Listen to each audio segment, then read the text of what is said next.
Hello everyone. First of all, welcome to my channel.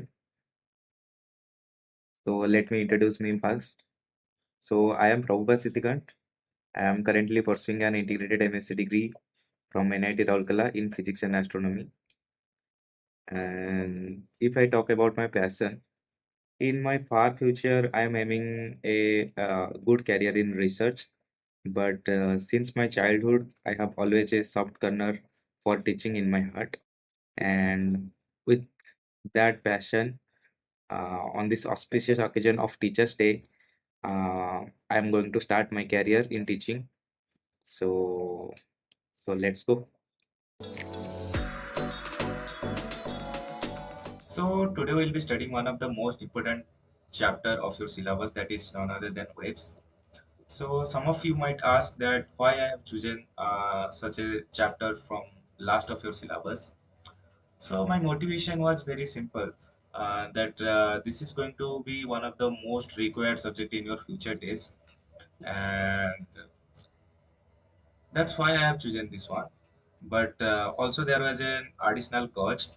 As I know, this topic is being taught in the last of your syllabus, so your interest and grasping capability has been decreased very rapidly till reaching this one. So you could not grasp it that well as it is needed. So that's my aim why I have chosen this one. And if I talk about my teaching way, I will say I will focus more on visualization and definitions, those things. And for references, I will take so many books. If I take personally, I will say I love Dr. S. C. Verma's Concept of Physics book. Beyond that, I also use so many other materials, study materials, and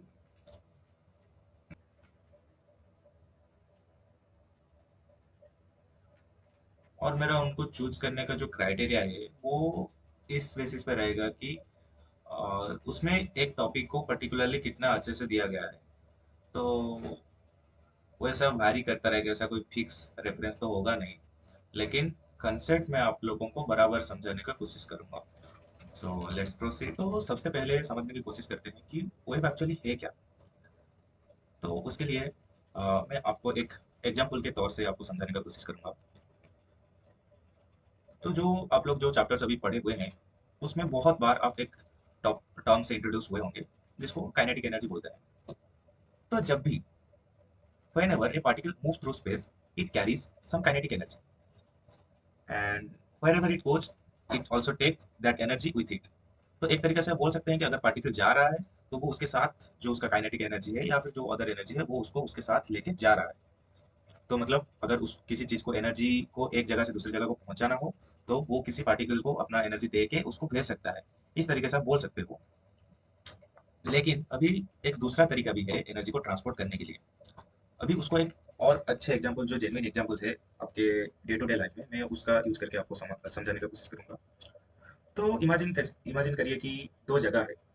मतलब एक एक छोटा सा gap है जिसमें एक जगह से आपको ईंट को दूसरी जगह पे पहुंचाना है। और ये कंडीशन दिया गया है कि मतलब आप एक तरह से इसको फेंक के नहीं भेज सकते, उतना डिस्टेंस गैप है। तो आपके पास अभी दो तरीके बचता है। या तो आप अकेला उसको एक बार आइए, ब्रिक को लेके जाइए, उस तरफ दीजिए, फिर वापस लौट के आइए, वापस उसको लेके जाइए और वहां पे देके आइए। तो ये एक वे था ब्रिक को ट्रांसफर करने के लिए एक जगह से दूसरी जगह। अभी जो दूसरा वे है वो कैसा है कि आप अपनी जगह पे खड़ा रहिए और रास्ते में और जो दो पॉइंट है जिस जहां से आप दूसरे पॉइंट पे पहुंचाने को चाहते हैं, उसी बीच में आपको तीन चार और लोगों को ऐड करके रखना है। तीन चार और लोगों को ऐड करके रख दिए तो अभी आपको जो ब्रिक को ट्रांसफर करने का जो ये होगा उसमें आपको मूव करना नहीं पड़ेगा, लेकिन ब्रिक अपनी जगह से दूसरी जगह पे पहुंच जाएगा। तो आप समझ पा रहे हैं मैं क्या कहने का कोशिश कर रहा हूँ। तो जैसे यहाँ पे ब्रिक को ट्रांसफर करने के लिए हमें उतना कुछ मतलब उतना कुछ करने का जरूरत नहीं पड़ा, हम खुद मूव नहीं किए, लेकिन ब्रिक अपनी जगह से दूसरी जगह पे पहुंच गया। तो क्या ये तरीका एनर्जी के केस में भी एप्लीकेबल है? हाँ। तो इसका आंसर है हाँ, ये बिल्कुल पॉसिबल है। एनर्जी के केस में भी ऐसा एक केसेस है जहाँ पे क्या होता है ना, एक जगह से दूसरी जगह पे एनर्जी को पहुंचाने के लिए आपको किसी पार्टिकल को एनर्जी के साथ एसोसिएट करके भेजना नहीं होता है। वो पार्टिकल का बिना मूव किए ही वो हो सकता है। तो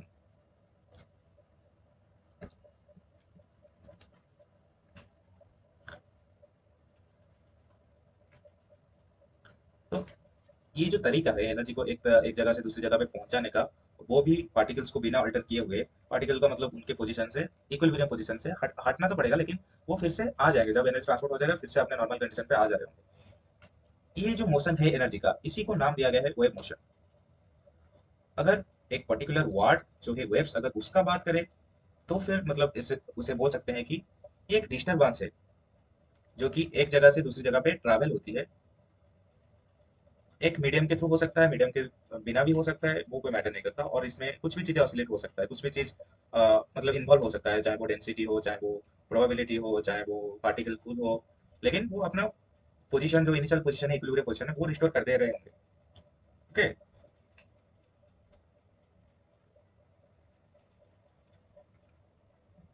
तो एक तरीके से कुछ ऐसा बोल सकते हैं, wave motion is a type of motion in which disturbances travels from one point of the medium to another point, but particles of the medium do not travel from one point to another. Okay? तो ये कुछ basic सा definition था web का, जो मैं web को introduce करने के लिए आपको ऐसा सब एग्जांपल दिया। चलो अभी थोड़ा आगे बढ़ते हैं और एक नया टॉपिक के ऊपर। मैं आपको एक रेफरेंस मटेरियल की तरफ लेके जाता हूँ अभी।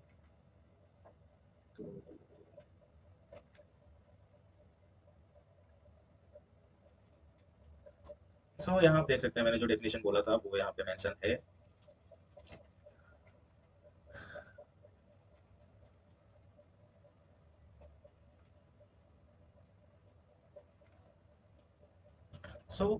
अभी मीडियम का बेसिस पे वेब को दो तरीके से, दो पार्ट में डिवाइड किया जाता है। एक तो होते हैं मैकेनिकल वेव्स और दूसरे होते हैं नॉन मैकेनिकल वेव्स।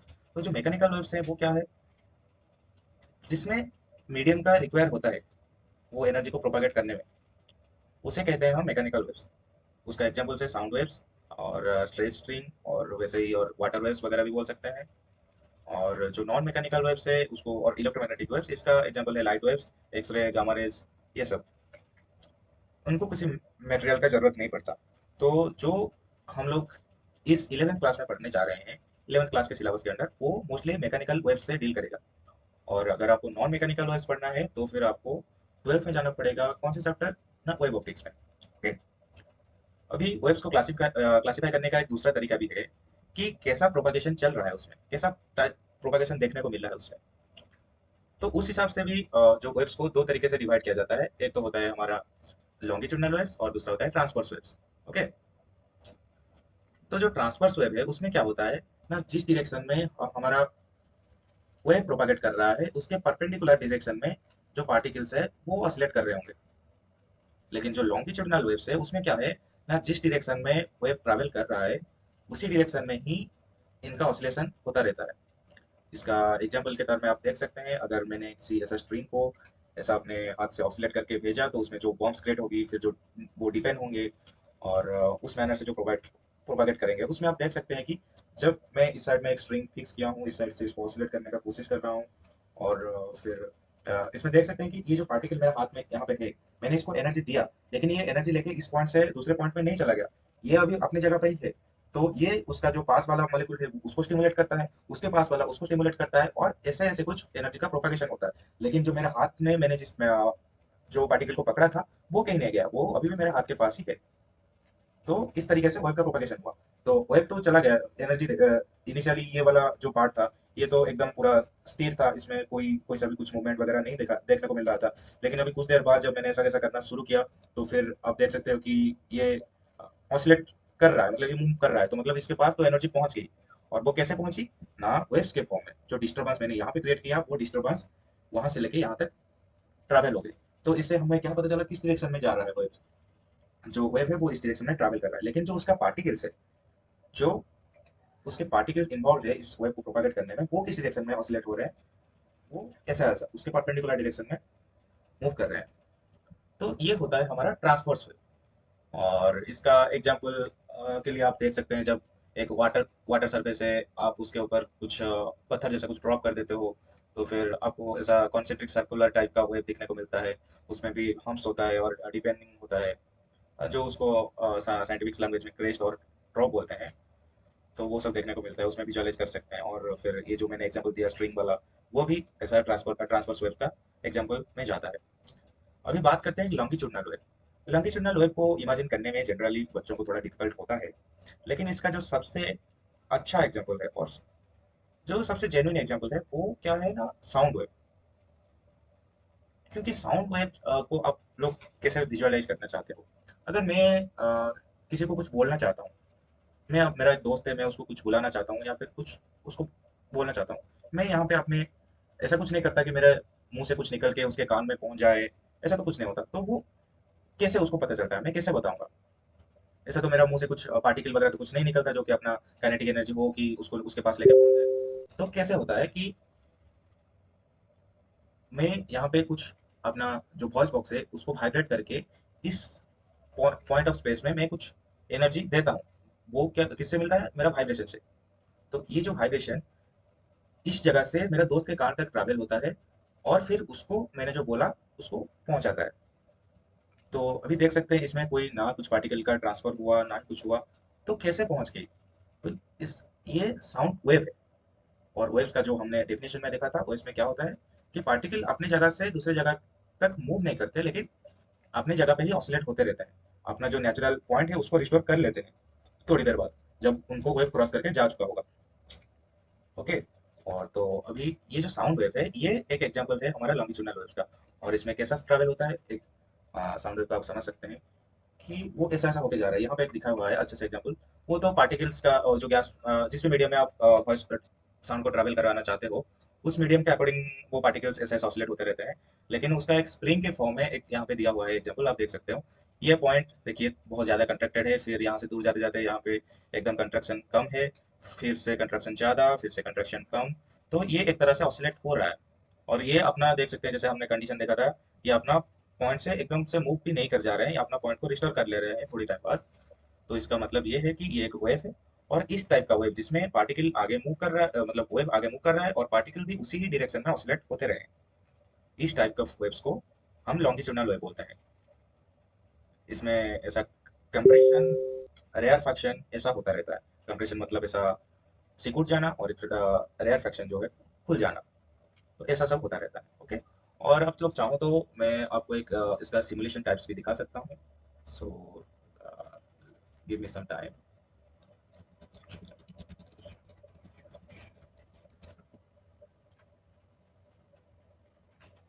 सो ये एक फ्री सिमुलेटिंग सॉफ्टवेयर है, इसको आप लोग भी यूज़ कर सकते हैं, कोई भी फिजिक्स का टॉपिक हो या फिर किसी दूसरे का, तो उसको विजुअलाइज करने के लिए। तो हमें जो चाहिए किसका, साउंड एंड वेव्स का। तो इसमें अभी वेव्स ऑफ स्ट्रिंग देख सकते हैं। तो देखिए ये एक स्ट्रिंग है जिसको इस साइड में हमने फिक्स कर रखा है। अभी दूसरे साइड से हम इसको मूवमेंट करने का कोशिश कर रहे हैं। देखिए मैं उतना अच्छे से एकदम सिस्टमेटिकली उसको मूव नहीं कर पा रहा हूँ, इसलिए एक पर्टिकुलर टाइप का वेव तो आ नहीं रहा है। लेकिन अभी एक इसके हेल्प लेते हैं। अभी यहाँ पे देख सकते हैं जो भी पार्टिकल है वो अपने जगह पे, अभी स्लो मोशन में कर देता हूँ। देखिए ये पर्टिकुलरली इस ग्रीन पार्टिकल को देखिए, वो अपने ही जगह पे ऊपर से नीचे हो रहा है, लेकिन आगे नहीं बढ़ता जा रहा है। लेकिन फिर भी आगे एनर्जी पहुंच रही है। तो जहाँ पे भी आपको एनर्जी पहुंचता हुआ देखिए, वो भी बिना पार्टिकल का मूवमेंट किए हुए एक पॉइंट से दूसरे पॉइंट तक परमानेंट मूवमेंट बोल सकते हैं। तो उस पॉइंट पे आपको जान जाना है कि वहाँ पे वेव इन्वॉल्व है। अभी वेब कौन सा है इसके लिए फिर आपको वो क्लासिफिकेशन का रूल्स को थोड़ा देखना पड़ेगा।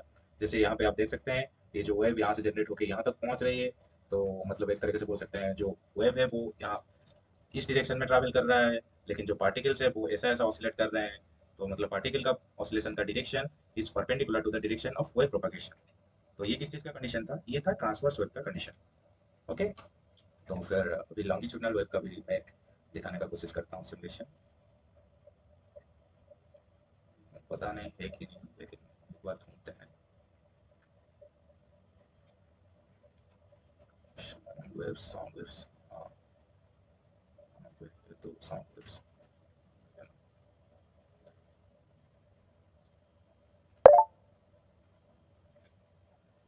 यहाँ पे उतना अच्छे से दिखाया नहीं है साउंड रिप्रेजेंटेशन जो कर रहे हैं इसमें, वो नॉर्मल आपको यहाँ पे ट्रांसफर स्विच जैसा ही दिख रहा होगा, लेकिन दूसरे तरीके से देखते हैं। चलो अभी तो नहीं मिल रहा है, मैं को बाद में ज़रूर दिखाऊंगा एग्जैक्टली किस मैनर में वो ट्रैवल करता है साउंड वेव्स। ओके, तो चलो ये तो हो गया क्लासिफिकेशन। हमने दो तरीके से क्लासिफिकेशन पढ़ा। एक तो था जो उसका मीडियम के बेसिस पर किए थे, मैकेनिकल और नॉन मैकेनिकल करके, और दूसरा जो किए हमने इस बेसिस पे कि उसमें किस तरीके से वेव और पार्टिकल ऑसिलेट करते जा रहे हैं, उनका ऑसिलेटिंग नेचर के ऊपर से हम देख रहे हैं कि ये सब कैसा हो रहा है। ओके, अभी आते हैं हम थोड़ा मैथमेटिक्स के ऊपर, कि इतना सब चीज़ें तो पढ़ लिए अभी, लेकिन जो मैथ्स इन्वॉल्व है उसको पढ़ना जरूरी है। ओके,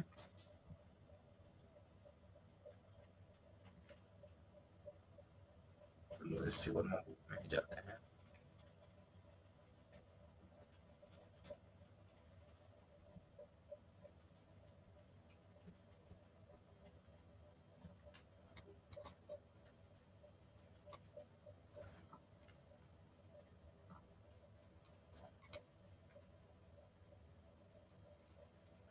तो आप यहाँ पे ये वाला एग्जाम्पल देख सकते हैं। ये एक सिंपल सा एक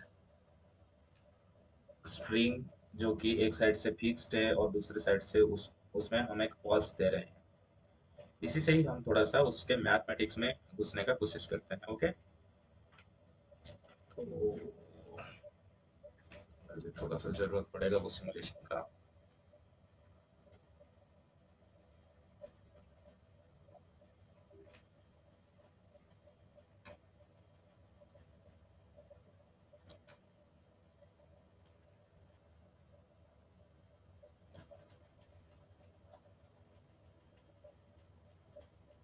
हाँ, तो अभी देख सकते हो ये एक वैसा वाला एक स्ट्रिंग है, जो कि एक तरीके से यहाँ पे एक फिक्स्ड पॉइंट पे है, और दूसरा साइड से हम एक उसको एक पॉज दे रहे हैं। ओके, तो यहाँ पे देखने को समझने की कोशिश करो।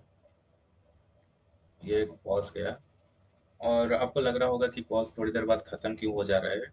तो ये तो डैम्पिंग के वजह से होता है। डैम्पिंग क्या होता है, कैसा होता है, ये आप लोग आगे पढ़ेंगे। और इसका कैलकुलेशन भी है, लेकिन अभी के लिए हम लोग आइडियल कंडीशन मान के चलते हैं, तो इसलिए मैं डैम्पिंग को जीरो कर दे रहा हूँ। अभी इसमें दोबारा ऑसिलेट एक पॉज देके देखते हैं। तो ये देखिए, एक पॉज दिया, अभी देखिए डंपिंग नहीं है, तो जो जैसा जा रहा है वापस ऐसा लौट के आ रहा है, एक पल्स ही अपने आप चलता जा रहा है, मतलब कोई एनर्जी का किसी भी पॉइंट में कुछ लॉस नहीं हो रहा है। तो ये है डंपिंग का स्पेशलिटी। डंपिंग थोड़ी देर होने से थोड़ी देर बाद ये सब चीज़ें रुक जाती है, क्योंकि एनर्जी खत्म हो जाती है लॉस होते होते। ओके, यहाँ पे उतना नहीं होता, अभी के लिए उतना बोल देता हूँ। तो अभी आते हैं जो एक्चुअल जॉब है हमारा। हम यहाँ पे क्यों आए थे, इसको समझने के लिए कि इसका मैथमेटिकल एक्सप्लेनेशन और रिलेशंस कैसे आएंगे। तो सबसे पहली बात, अगर आप इस डायरेक्शन को जैसे नॉर्मली मानते हैं, इस डायरेक्शन को एक्स एक्सिस वाई एक्सिस मानेंगे, और इस डायरेक्शन को एक्स एक्सिस मानेंगे। ये एक्स है, ये वाई है, नॉर्मल। ओके, तो अभी देख सकते हो कि हर एक पॉइंट पे जब एक कोई पार्टिकल पे आके वो पहुंच रहा है, तो वो पार्टिकल का वाई डिस्प्लेसमेंट चेंज हो रहा है। पार्टिकल भले ही एक्स में मूव ना कर रहा हो, लेकिन वाई में तो उसके पास वह पहुंचने के बाद वो मूव कर रहा है। अभी जो वेव का एनालिसिस है वो ये वाई ही है। उसी पॉइंट में पार्टिकल कैसा ऑसिलेट कर रहा है, वो डिपेंड करता, वही हमको मैथमेटिकली कैलकुलेट करना होता है। ओके, तो आप लोग एक वैसे ही सोचिए कि कैसा कैसा कैलकुलेट कर सकते हैं। जब भी कोई चीज़ को हम कैलकुलेट करना चाहते हैं, तब पहले चीज़ हम ये देखते हैं कि वो और किस किस क्वांटिटी पे, किस किस फिजिकल क्वांटिटी पे वो डिपेंड कर रहा है।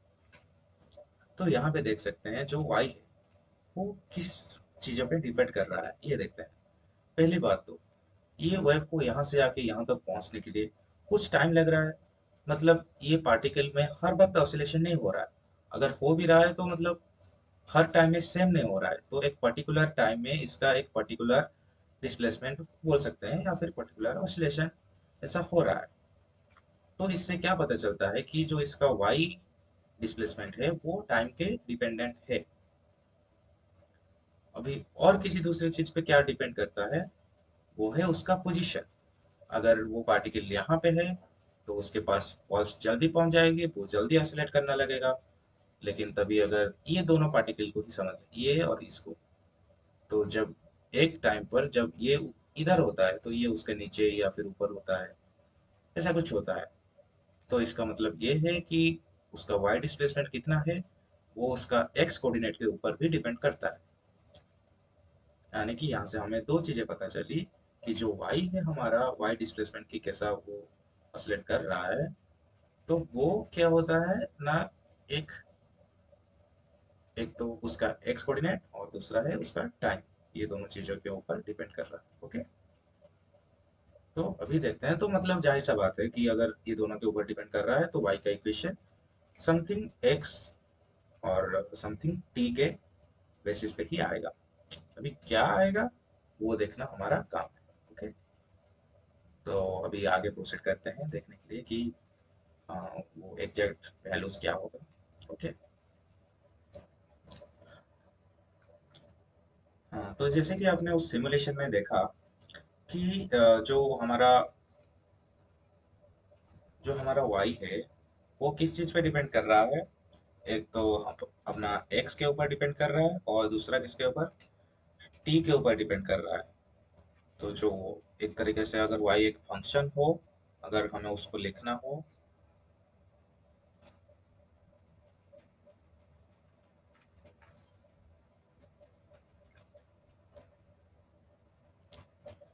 अगर वाई एक फंक्शन हो, अगर हम उसको लिखना हो तो हम ऐसा लिख सकते हैं, एक्स कमा वाई ऑफ एक्स कमा टी। ऐसा क्यों लिखे, मतलब ऐसा तो नहीं है, इसको थोड़ा बेटर तरीके से लिखते हैं। Y is equal to ji of x कमा टी। तो जी एक फंक्शन है जो कि एक्स टी पे ऐसा करते हैं। तो अभी कुछ ऐसे भी कुछ लोग ऐसे भी पूछ सकते हैं कि उसको एक्स कमा टी क्यों लिखे, उसको एक्स टी भी लिख सकते थे और एक्स टी स्क्वायर भी लिख सकते थे, ऐसा कुछ लिख सकते थे। तो पहली बात तो ये है, जैसे हमने उस पिछले केस में देखा था जिसे सिमुलेशन में विजुअलाइज किया था, कि एक्स और टी आपस में इंडिपेंडेंट थे। भले ही वाई दोनों में सेपरेटली डिपेंड करता था लेकिन ये दोनों आपस में इंडिपेंडेंट थे। एक्स का टाइम के साथ कुछ लेना देना नहीं था, क्योंकि इसी के लिए तो हम बोल दे रहे हैं ना कि पार्टिकल वेब ट्रैवल कर रहा है लेकिन पार्टिकल उसके साथ ट्रैवल नहीं कर रहा है। अगर ये ही इंडिपेंडेंट ना हो आपस में तो हम कैसे बोलेंगे कि ये उसके साथ ट्रैवल कर रहा है, ट्रैवल नहीं कर रहा है करके। ओके, तो इससे पता चलता है कि एक्स और टी आपस में इंडिपेंडेंट है, इसीलिए हमने एक्स और एक्स के साइड में कॉमा देके टी लिखा है। तो अभी एस सी वर्मा के बुक में तो डायरेक्टली एक्सप्लेन कर दिया है कि ये एक function of y is a function of f of x plus और माइनस पी टी करके ऐसा कुछ होगा। लेकिन अभी आपके दिमाग में एक और क्वेश्चन आ सकता है कि ये तो सही है लेकिन आपको कैसे पता चला कि वो एक्स और टी के फर्स्ट पावर पर ही डिपेंड करता है। ये क्यों ए एक्स स्क्वायर नहीं हो सकता, ये क्यों बी टी क्यों नहीं हो सकता। ठीक, तो इस सवाल का जवाब देने के लिए आपको एक नया चीज से इंट्रोड्यूस करना पड़ेगा, जो कि है डिफरेंशियल इक्वेशन ऑफ वेव्स, जो कि आपको बता देगा कि कौन सा इक्वेशन, क्या हर एक्स और टी को दे दिया गया फंक्शन एक वेव हो सकता है। नहीं, तो उसको कुछ कंडीशन सेटिस्फाई करना पड़ेगा। तो जो कंडीशंस है उसमें जो सबसे पहला वाला कंडीशन है वो है उसका डिफरेंशियल इक्वेशन। और वो डिफरेंशियल इक्वेशन को कैसा लिखा गया है कि derivative of y with respect to d square, double derivative of y with respect to x is equal to some constant multiplied by double derivative of y with respect to t। Okay, तो ये कुछ है हमारा जो differential equation. अभी ये कैसे आया, ये आपको आगे सिखाया जाएगा। अभी इस क्लास में तो आपका ये डेरिवेशन है नहीं आपके सिलेबस में, ये आप सब पीएससी में जाके लगभग पढ़ेंगे। लेकिन अगर इसका मैं विजुअलाइजेशन देने का कोशिश करूँ, एक ओवरऑल व्यू, तो वो मैं आप लोगों को दे सकता हूँ कि ये लगभग कहाँ से आया। और तो लेकिन ये अभी मान के चलिए कि अ, जितने भी इक्वेशन दिया गया है, अगर आपको जानना है कि वो वेव्स है कि नहीं, तो वो इस कंडीशन को सेटिस्फाई करना जरूरी है। आपको पहले इसमें चेक करना पड़ेगा कि वो सच में हो रहा है कि नहीं। तो अभी आप लोग जनरली देखे होंगे कि जब भी कोई वेव बोलता है, तो हमेशा से हम लोग ऐसे ही ड्रॉ कर देते हैं। एक तो साइन वेव और कॉस वेव टाइप्स कैसे बोल सकते हैं, ऐसा कुछ ड्रॉ कर देते हैं। लेकिन सिर्फ यही ही वेव नहीं होता, वेव और बहुत तरीके से हो सकता है। कुछ भी पैटर्न का हो सकता है। आप लोग आगे जाकर ट्राइंगल वेव देखेंगे, ट्राइंगुलर वेव देखेंगे, स्क्वायर वेव्स देखेंगे, और some other types of waves भी आपको देखने को मिलेगा। तो वो कुछ भी आर्बिटरी शेप का वेव हो सकता है, उसमें कोई दिक्कत नहीं। लेकिन ज्यादातर नेचर में साइन वेव्स ही देखा जाता है, इसीलिए हम लोग उससे रिलेट करेंगे। और साइन वेव से हम लोग और एक दूसरे तरीके से बोल सकते हैं, जैसे कि आप लोगों ने अगर एसएचएम चैप्टर पढ़ी होगी, तो उसमें उसको हार्मोनिक वेव्स के हिसाब से भी देखा गया है, जो साइन का और कॉस का वेव्स था। और फिर इस जो आपके सिलेबस जो कंसर्न है, वो ज्यादातर हार्मोनिक वेव्स के ऊपर ही बेस्ड है। ओके। लेकिन चलो, मैं आपको बोला था कि इसका एक ओवरव्यू देता हूँ।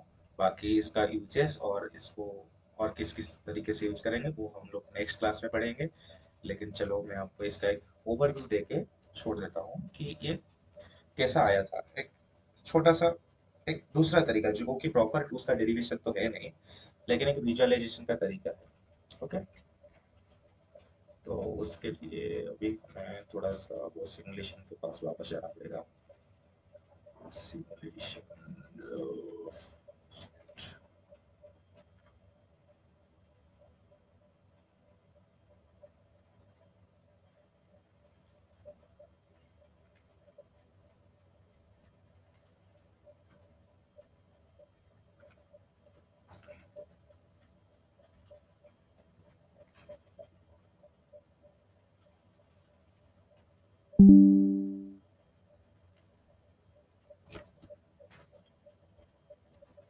हाँ, तो देखिए, मैंने एक एक पॉइंट पे इसको पॉज करके इसका एक स्क्रीनशॉट टाइप्स लिया हूँ, ताकि मैं आप लोगों को समझा सकूँ कि क्या एक्चुअल में हो क्या रहा है।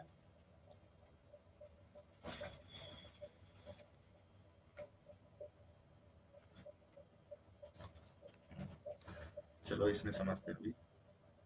एक तरीके से मान लो, लेट्स लेट्स मिनिमाइज इट।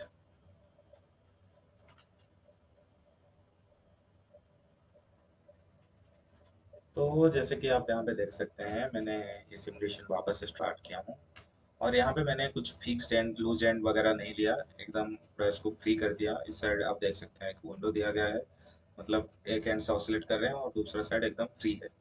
और ये फ्री क्यों है, ये आप जाके आगे समझेंगे जब इंटरफेरेंस और रिफ्लेक्शन ऑफ वेव्स वगैरह पढ़ेंगे।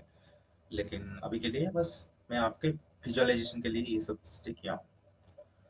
तो इसमें सबसे पहली देखने वाली बात ये है कि क्या आप एक चीज मार्क कर पा रहे हैं कि हर मोमेंट में, हर पॉइंट का स्लोप चेंज होता जा रहा है।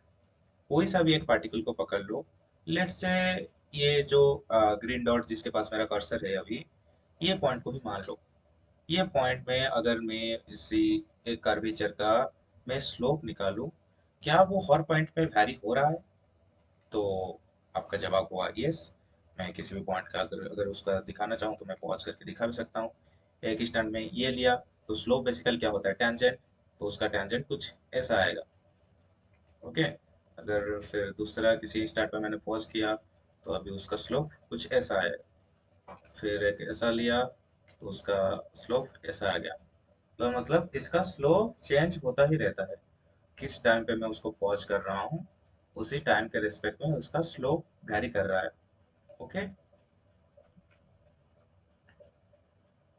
तो हमने देखा था कि टाइम के रेस्पेक्ट से इसका वाई डिस्टेंस भी चेंज हो रहा है, और टाइम के रेस्पेक्ट में इसका जो स्लोप है वो भी चेंज हो रहा है। तो जो स्लोप है इस किसी भी कर्वेचर का निकालते हैं तो क्या होता है, d y by d x generally, मतलब मतलब ये एक्स वाई प्लेन में है, तो इसका अभी किसी पॉइंट का अगर स्लोप निकालना हो तो आपको d y by d x करना पड़ेगा। तो d y by d x से अगर यहाँ एक पॉइंट का स्लोप मिलता है, तो जो स्लोप क्वांटिटी है d y by d x करके,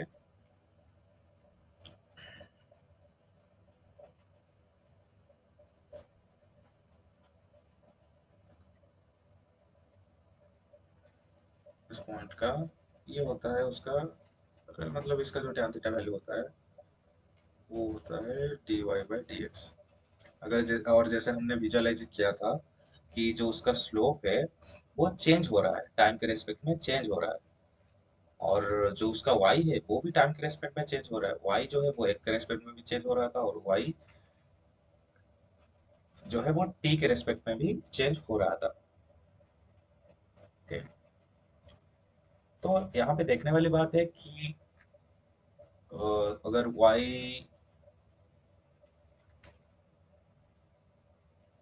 अगर y t के रेस्पेक्ट में चेंज हो रहा है, तो ऑब्वियस सा बात है कि हम एक ऐसा भी टर्म डिफाइन कर सकते हैं जो कि है d y by d t. तो क्या इन दोनों में कुछ रिलेशन है? ये जो d y by d x और d y by d t का जो मैंने दो टर्म लिखा है, क्या इन दोनों में आपस में कुछ रिलेशन है? तो उसको अभी विजुअलाइज करना है कि इन दोनों में एक्चुअल में रिलेशन कैसा आता है। ओके,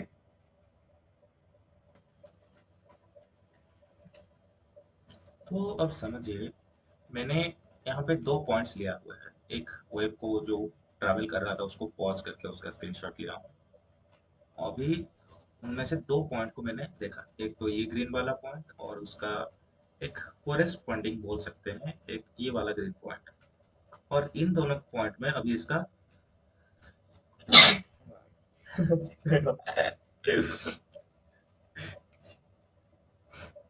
इन दोनों पॉइंट पे अभी हम इसका स्लोप निकालें, तो आप देख सकते हो कि इन दोनों पॉइंट में स्लोप सेम, ये दोनों पॉइंट में यहाँ पे स्लोप सेम।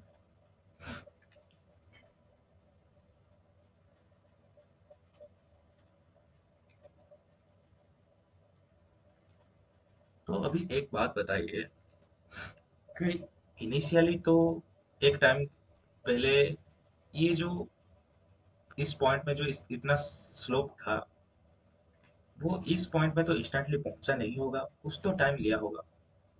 लेट्स से वो वो जो स्लोप है इस पॉइंट से इस पॉइंट तक पहुंचने के लिए उसने टाइम लिया टी, कुछ टाइम टी लिया उसने इस पॉइंट से इस पॉइंट तक आने के लिए। अभी इस पॉइंट से इस पॉइंट का जो डिस्टेंस है वो कितना है, लेट्स से उसको हमने x बोल दिया। ओके, और हम जैसे कि जानते हैं कि हम जितना सारा वेव्स का बात कर रहे हैं वो सारे आइडियल वेव्स है, तो मतलब उनका जो वेलोसिटी है वो थ्रू आउट मोशन कांस्टेंट रहेगा। तो जो डिस्टरबेंस वो एक कांस्टेंट वेलोसिटी से ट्रैवल कर रहा है। ओके, तो अगर एक पॉइंट पे मैंने यहाँ पे एक डिस्टरबेंस शुरू किया और डिस्टरबेंस का वेलोसिटी मैंने लेट से 2 दिया, तो वो एक सेकंड वेलोसिटी दिया 2 मीटर पर सेकंड, तो एक सेकंड के बाद वो 2 मीटर पे होगा वो डिस्टरबेंस, और 2 सेकंड के बाद वो 4 मीटर पे होगा। तो कुछ ऐसा वो मैनर में वो ट्रैवल करेगा। तो क्या मैं वेव या फिर डिस्टरबेंस ट्रैवल करने के बजाय क्या मैं ये बोल सकता हूँ कि ये जो उस पॉइंट में जो उसका स्लोप था वो ट्रैवल कर रहा है? क्या आप ऐसा विजुअलाइज कर सकते हैं? ऑब्वियसली कर सकते हैं। यहाँ पे देखिए कि ये जो डिस्टरबेंस का मतलब क्या है, वो अपने इक्विलिब्रियम पॉइंट से अल्टर हो रहा है। अगर ये पॉइंट अपने डिस्टर्ब होता है जब अपने जगह पे अल्टर हो रहा है, अपनी जगह पे इक्विलिब्रियम पॉइंट के अबाउट ऑसिलेट कर रहा है, मतलब यहाँ तक अभी वेव पहुंच चुकी है। अभी वेव को यहाँ से लेके जब इस पॉइंट पे एक्स डिस्टेंस पे पहुंचने के लिए उसको कितना टाइम लगेगा? तो वो कुछ टी टाइम ले रहा है, और टी टाइम कैसे पता चला कि वो भी वेलोसिटी से ट्रैवल कर रहा है।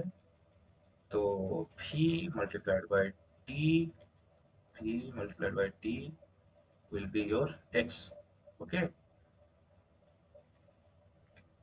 तो इसका मतलब ये है कि ये जो डिस्टरबेंस है वो इस पॉइंट से इस पॉइंट तक पहुंचने के लिए कैसा, अभी टी और एक्स का रिलेशन है वो तो आप समझ पा रहे हैं।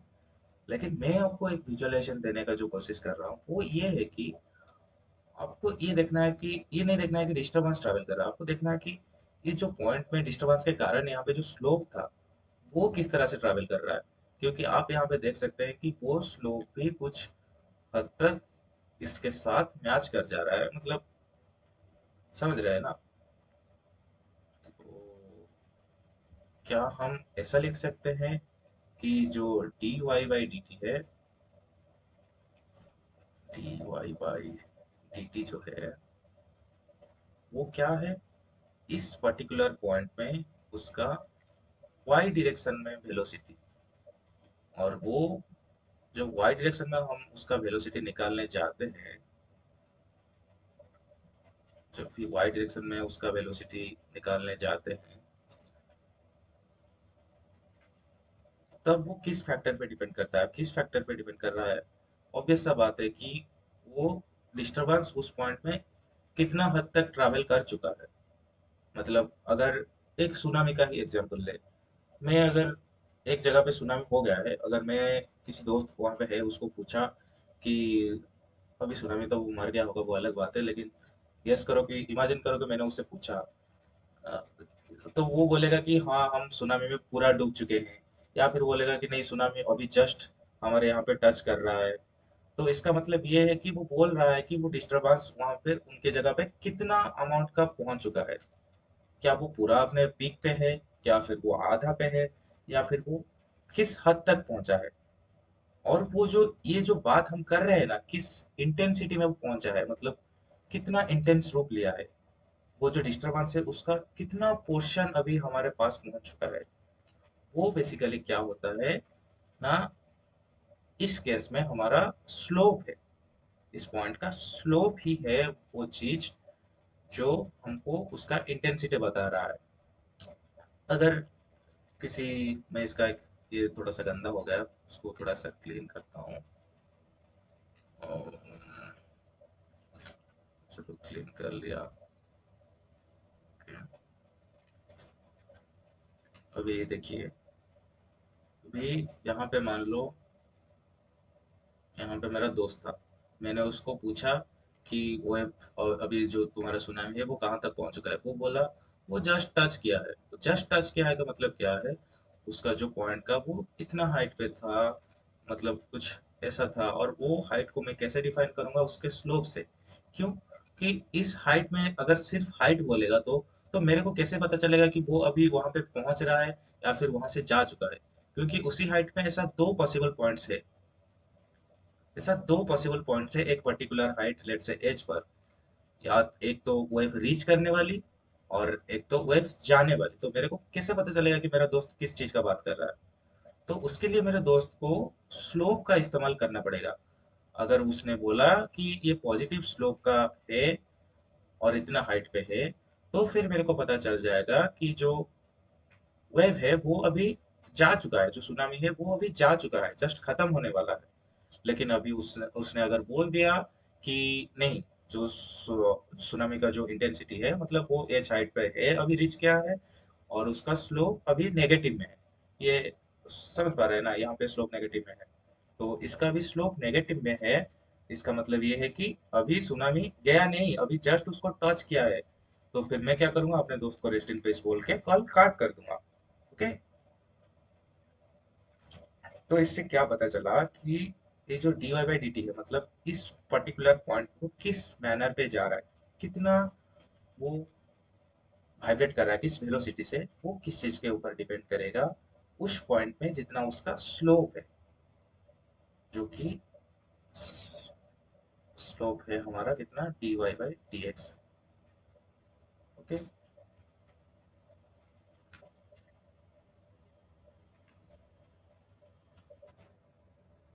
तो अभी स्लोप कितना ट्रैवल कर चुका है वो कैसे पता चलेगा?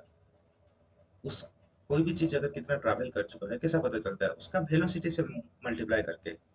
तो अभी इसका जो वेलोसिटी है, हमने बोला था स्लोप ट्रैवल करने का वेलोसिटी कितना है, जितना वेव का वेलोसिटी है, जितना डिस्टरबेंस का ट्रैवल करने का वेलोसिटी है। और हमने जो वेव का वेलोसिटी उसको डिफाइन किया था भी। तो इसका मतलब है कि ये जो dy बाई डी एक्स है इसके साथ भी मल्टीप्लाई करने के बाद ये dy बाई डी टी देता है, जो कि है velocity of particle in y axis. अभी इसको थोड़ा डायरेक्शन को कंसिडर में रखते हुए इसमें एक नेगेटिव साइन भी होता है।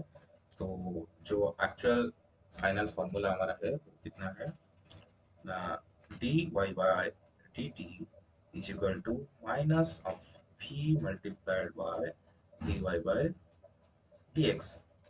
अगर इसको मैं वर्डिंग में लिखना चाहूँ तो मैं लिख सकता हूँ कि velocity of particle in y axis is equal to negative of v जो क्या है, वेव का वेलोसिटी है, मल्टीप्लाइड बाय स्लोप। ओके, ये तीन चीज हमको याद रखना पड़ेगा। अगर कोई भी इसका जो सवाल है उसको अगर सॉल्व करना है तो आप ऐसे भी करके सॉल्व कर सकते हैं। ये अगर एक्सप्रेशन आपको एकदम से याद है तो dy by dt is equal to minus of p multiplied by dy by dx। अभी ये तो मिल गया y एक्सिस में उसका वेलोसिटी। अभी y एक्सिस में इसका एक्सीलरेशन निकालने को जाएंगे तो इसका भी डबल डेरिवेटिव निकाल करना पड़ेगा। और डबल डेरिवेटिव के बाद फिर जो डिफरेंशियल इक्वेशन मैंने आपको पहले बोला था, डिफरेंशियल इक्वेशन ऑफ वेव्स, जो कि उसका कंडीशन था जिसको सेटिस्फाई करने के बाद ही आप बोल सकते थे कि ये एक वेव है। और वो कुछ ऐसा भी स्क्वायर करके होता है स्क्वायर, और ये होता है d square y by d x square. तो ऑब्वियसली ये एकदम पूरा जो है ये एक्चुअल उसका डेरिवेशन नहीं है, लेकिन मैंने आपको एक विजुअलाइजेशन देने के लिए ये सब किया हूँ, ताकि आपको ये जो कहाँ से आया उसका कुछ कंफ्यूजन ना हो। ऑब्वियसली इसका अच्छा से डेरिवेशन आप जाके आगे पढ़ेंगे जरूर, लेकिन ये जो स्लोप वाला विजुअलाइजेशन था ये आपको देना एकदम जरूरी था मेरे हिसाब से, ताकि आप उसको फील कर सके कि उसका स्लोप कैसे ट्रैवल कर रहा है और स्लोप डिस्टरबेंस के साथ कैसे ट्रैवल कर रहा है, और डिस्टरबेंस का ट्रैवल करना स्लोप का ट्रैवल करना का साथ कैसे इक्वल है। और एक पॉइंट में अगर स्लोप रीच कर रहा है तो उस कारण उस पॉइंट में उसका वाई एक्सिस के वेलोसिटी के ऊपर कैसे फर्क पड़ रहा है। वाई एक्सिस में वेरिएबल उसका वेलोसिटी है, लेकिन वो जो वेरिएबल ऑफ वेलोसिटी है, मतलब जैसे आप लोग एक नॉर्मल एक बॉल को ऊपर थ्रो करते हैं, पहले उसका वेलोसिटी घटता जाता है एकदम ऊपर जाके फिर जीरो हो जाता है फिर वापस लौट के आता है। तो उस इस केस में भी एकदम वैसा ही होता है, ऊपर जाते जाते एकदम यहाँ इस पॉइंट में पीक पॉइंट में उसका वेलोसिटी जीरो होता है, नीचे आ जाता है फिर उसका मैक्सिमम हो जाता है। तो कुछ इस तरीके से ही उसका वेलोसिटी होता है। और फिर उस वेलोसिटी को हमने स्लोप के मदद से डिफाइन किया। अगर स्लोप पहले पहले ऐसा था फिर स्लोप ऐसा हो गया, मतलब पॉजिटिव में ये, तो इन दोनों में आप देख सकते हो कि स्लोप किस में ज्यादा है। इन दोनों में आप देख सकते हो कि स्लोप इस वाले पॉइंट में ज्यादा है। इसका मतलब ये है कि वो इस वाले स्लोप जब एक पॉइंट में रीच किया होगा उस टाइम में उसके पास जो y का वेलोसिटी, y डायरेक्शन में उसका वेलोसिटी होगा वो ज्यादा होगा। और जहाँ पे स्लोप कम वहाँ पे वेलोसिटी कम, जहाँ पे स्लोप ज्यादा वहाँ पे वेलोसिटी ज्यादा। ओके, और एग्जैक्ट कैलकुलेशन के लिए और वो उसके साथ डायरेक्टली प्रोपोर्शनल होता है उसको बोल सकते हैं। और उनका एग्जैक्ट रिलेशन कुछ इस तरीके से होता है जिसको डिफरेंशिएट डबल डिफरेंशिएशन के दौरान वो कुछ ऐसा फाइनल आपका डिफरेंशियल इक्वेशन आपको मिल जाता है। तो अभी इसको यूज कैसे करना है वो सब हम बाद में नेक्स्ट क्लास में समझेंगे। तो आज के लिए इतना ही। Thanks for watching.